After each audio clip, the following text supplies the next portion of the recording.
Morning class. आज हम chapter बिल्कुल शुरू कर रहे हैं और सबसे पहले इसमें आता है फिजिकल क्लासिफिकेशन ऑफ मैटर।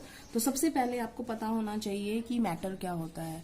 तो आपने ये 9th क्लास में भी पढ़ा होगा, 10th में भी थोड़ा बहुत आ जाता है कि मैटर किसे कहते हैं।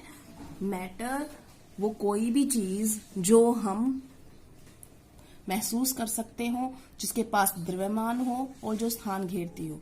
तो इसका मतलब अगर बाय डेफिनेशन अगर मैं लिखूं तो matter is anything which occupies space which has mass and can be felt by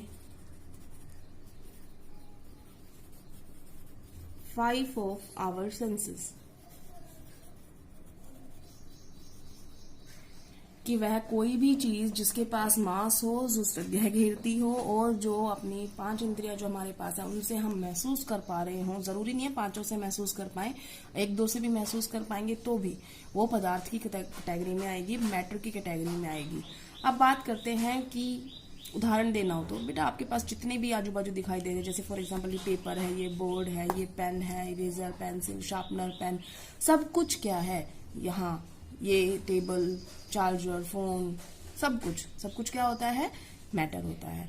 चाहे आपकी चेयर हो, चाहे विंडो हो, चाहे डोर हो, चाहे कुछ भी, क्योंकि उन्होंने पर्टिकुलर जगह घेर रखी है, उनके पास द्रव्यमान है और आप उनको महसूस कर पा रहे हैं, तो मैटर होता है। अब हम फिजिकल क्लासिफिकेशन पढ़ेंगे। तो फिजिकल क्लासिफिकेशन का मतलब होता है भौतिक वर्गीकरण। तो भौतिक वर्गीकरण आपने पढ़ा होगा, बहुत बार पढ़ा होगा कि भौतिक वर्गीकरण के आधार पे कि वो कैसे दिखते हैं, इस आधार पे वो 3 कैटेगरी में आते हैं।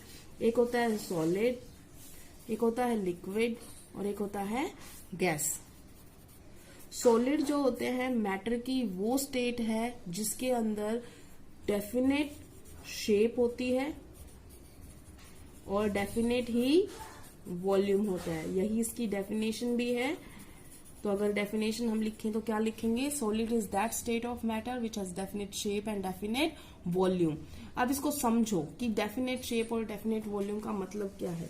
फॉर एग्जाम्पल आपने कोई ये पेंसिल ही ले लो, ये पेंसिल ली, अगर मैं इसको कुछ नहीं करती हूँ, कल मैं यहीं रखती हूँ इसको, तो क्या मुझे इसकी शेप चेंज मिलेगी? नहीं मिलेगी। इसकी मतलब इसकी शेप डेफिनेट है, एक पक्की शेप है।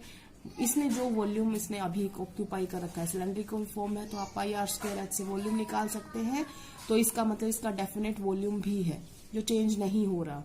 इसका मतलब कोई भी मैटर की वो स्टेट जिसके पास डेफिनेट शेप और डेफिनेट वॉल्यूम हो, किसकी कैटेगरी में आएगा, सॉलिड की कैटेगरी में आएगा। तो आप कोई भी एग्जाम्पल दे सकते हैं। सॉलिड जो होते हैं, अब इनकी प्रॉपर्टीज की बात करते हैं। सॉलिड जो होते हैं बेटा वो इनकम्प्रेसिबल होते हैं, आप उनको दबा नहीं सकते। फॉर एग्जांपल मैं अभी यहाँ पर फोर्स लगा के मैं कहूंगी नहीं, मैं तो चपटा बना देती हूँ, ऐसे करके बना पाऊंगी? नहीं बना पाऊंगी, टूट जाएगी ये पेंसिल, ज्यादा जोर लगाऊंगी तो, लेकिन दबेगी नहीं। इसका मतलब सॉलिड जो होते हैं वो क्या होते हैं, इनकम्प्रेसिबल, आप उनको नहीं दबा सकते। ठीक है। हार्ड होते हैं, रिजिड होते हैं, मतलब सख्त होते हैं। क्यों होते हैं? क्योंकि इनके अंदर फोर्सेस ऑफ अट्रैक्शन, जो आकर्षण बल है कणों के बीच में, वो बहुत ज्यादा स्ट्रोंग होता है। सॉलिड बिल्कुल ऐसे है, लिक्विड थोड़ा दूर हो जाते हैं, गैस बहुत दूर हो जाते हैं। इसका मतलब इनके अंदर फोर्स ऑफ अट्रैक्शन क्या होती है, मैक्सिमम होती है। इन तीनों में से सबसे ज्यादा इसके पास है फोर्स ऑफ अट्रैक्शन, और फोर्स ऑफ अट्रैक्शन ज्यादा है। इसका मतलब एक पार्टिकल और दूसरे पार्टिकल के बीच में खाली जगह बिल्कुल या तो है ही नहीं या बहुत कम है। इसका मतलब इंटर पार्टिकुलर स्पेस, इंटर का मतलब होता है बीच में, पार्टिकुलर्स मतलब पार्टिकल्स के बीच में जो स्पेस है वो बहुत लेस होता है, या तो होता ही नहीं है या बहुत कम होता है। तीसरी बात जो आती है, क्योंकि ये बिल्कुल ऐसे होते हैं, इनके अंदर थोड़ी मूवमेंट होती है पार्टिकल्स के बीच में, हल्की हल्की, तो इसका मतलब इनके अंदर काइनेटिक एनर्जी भी बहुत कम होती है। पार्टिकल्स के अंदर काइनेटिक एनर्जी क्या होती है, बहुत कम होती है, लेस होती है। अब इसी को हम लिक्विड के लिए पढ़ेंगे। लिक्विड जो होता है, लिक्विड कौन सी हो गई, अब हम बात करेंगे लिक्विड की। तो डेफिनेट शेप होती है क्या लिक्विड की? नहीं होती। आपने दूध लिया, दूध वाले से जग में डाला, फिर पतीले में डाला, फिर गिलास में डाला, शेप हर बार चेंज हो रही है। डेफिनेट शेप नहीं होती तो क्या डेफिनेट होता है?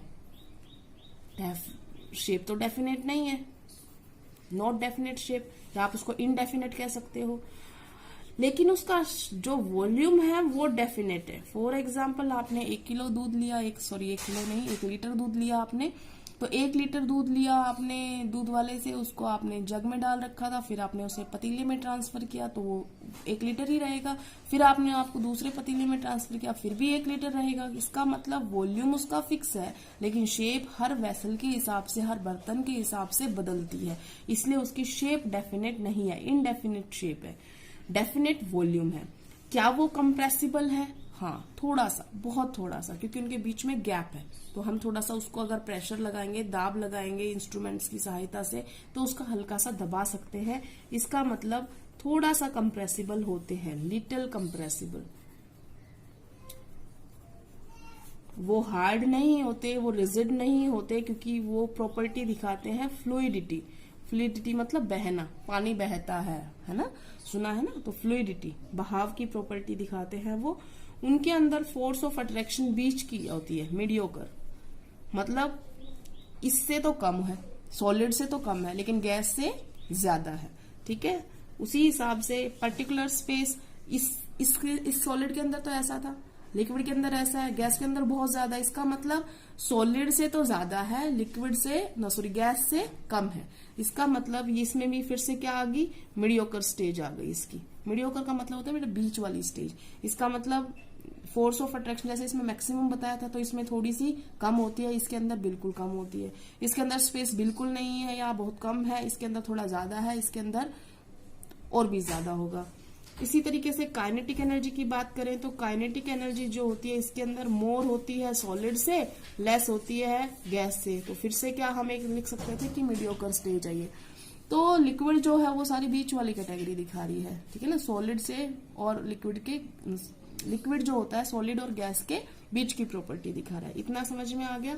उसके बाद हम आते हैं गैस पे। अब गैस का याद करो, आपने मान लो ये एक छोटी सी शीशी है, इसमें गैस बंद कर रखी थी कोई, अभी इसने ये वॉल्यूम ऑक्यूपाई कर रखा था।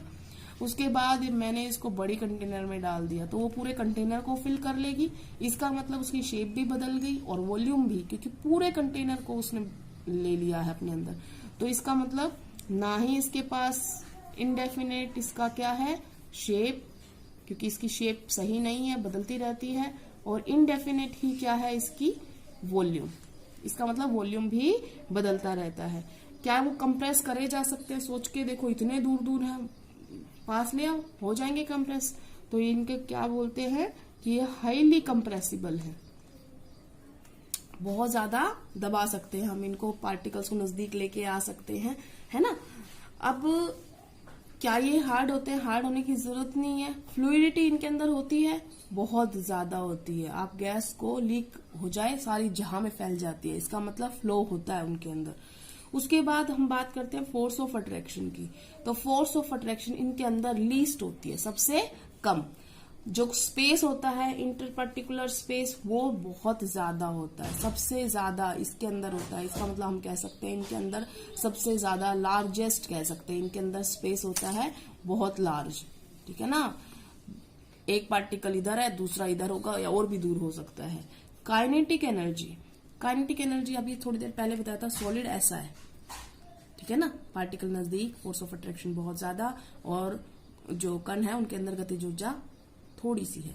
अब लिक्विड की स्टेज ये है, पार्टिकल दूर हो गए हैं, फोर्स ऑफ अट्रैक्शन कम हो गई है और गतिज ऊर्जा बढ़ गई है। और जो गैस है ना बहुत दूर है, मेरे को अभी दिखाई नहीं दे रहे होंगे, हाँ इतना दिखाई दे रहा है आपको, तो ये है। तो अब आप सोच सकते हो गैस के पार्टिकल्स के अंदर काइनेटिक एनर्जी बहुत ज्यादा है, तो इसके अंदर मैक्सिमम वैल्यू होती है काइनेटिक एनर्जी की, ठीक है ना। मैक्सिमम वैल्यू सबसे ज्यादा इसी के अंदर होती है। तो एक एक एग्जाम्पल लिख लेते हैं इनका।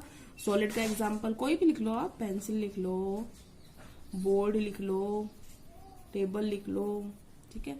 इसका एग्जाम्पल मिल्क लिख लो, वाटर, ऑयल, ठीक है।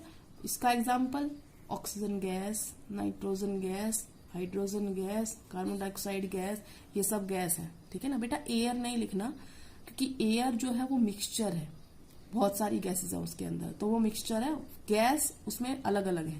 ठीक है, तो ये हमने सब एग्जाम्पल कर लिए हैं। आज के लिए इतना ही। Thank you class.